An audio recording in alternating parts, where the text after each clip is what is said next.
So CWM has a better future, so bright future. Sir, can you talk about the CWM journey? That how do you started?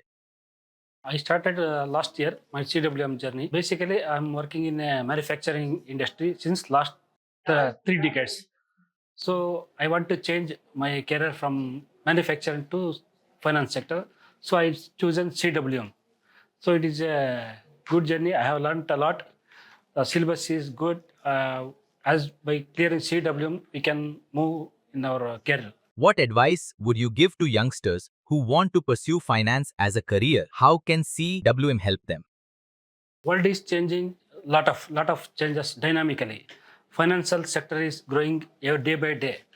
Lot of people getting moving from physical assets to financial assets.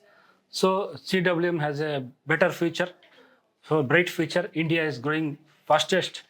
Young generation are getting more and more disposable income. So wealth management industry has a bright future. By doing CWM, it is a better opportunity for career in our finance sector. I thank you for AAFM India.